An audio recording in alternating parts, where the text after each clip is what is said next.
Bonjour.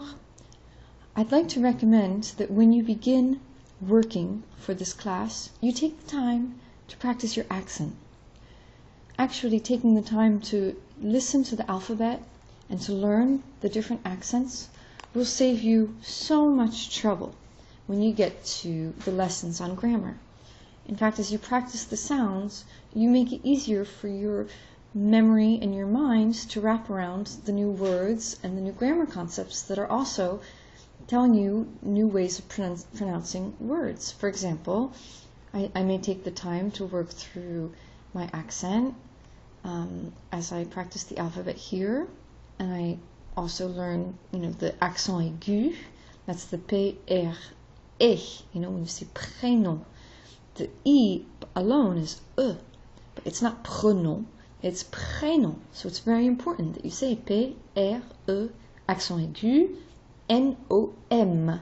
Or, I've heard French people, when they spell with the accent aigu, actually just say P, R, E, N-O-M. And the accent grave is kind of very in the similar range of E, but it's a little less tense because it's usually kind of très bien. So it feels a little more open. Très bien. It's kind of going down a bit. The accent circonflexe, H-O, doesn't really change the pronunciation. It just tells me that there used to be an S there, and the S disappeared and turned into a circonflexe, where it used to be hospital, and then over the centuries it would be hospital, and now it's just hôpital. And then the tréma tells me to pronounce the second vowel instead of having it just kind of slide into like Raphael. It's Raphael. L is just as important as A, Raphael.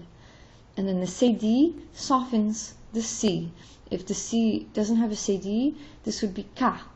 But because of the CD, it's Sa. Ça va. Another part of this lesson that's very important is the introduction of the silent H. The silent H. Why is this? Because the French evolved from the soldiers' vulgar Latin, and when the French intellectuals began to realize that their language did not resemble the classical High Latin, in which there are H's, they ran in and they put H's back into the words so that they would look like their Latin was an upper class Latin. So you have words like Hélène. In fact, the French language as it evolved was more Hélène, beginning with E.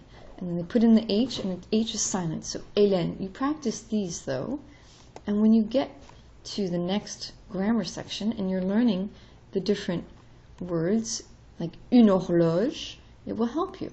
Une horloge.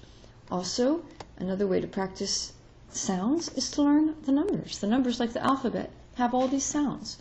For example, number one, it's actually, number one is actually, the indefinite article for the masculine, un, une.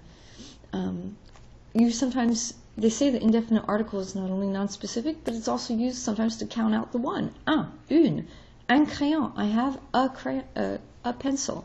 Un crayon, also gives me the information that I have one. So you'll work your way through,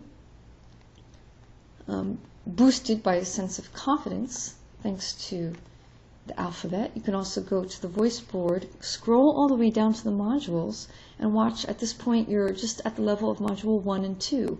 Module 2 works more on the alphabet, and Module 1 tells you about how the French language works. Now, you can also practice your pronunciation as you work on les courriels. How do you say your email address? I would say, pour mon courriel, JLW 238 @gmail.com. And then you go on, and here's your grammar lesson where you're learning the un, une. Un garçon, une fille. And you'll notice the indefinite articles. Let's just look at the pronunciation.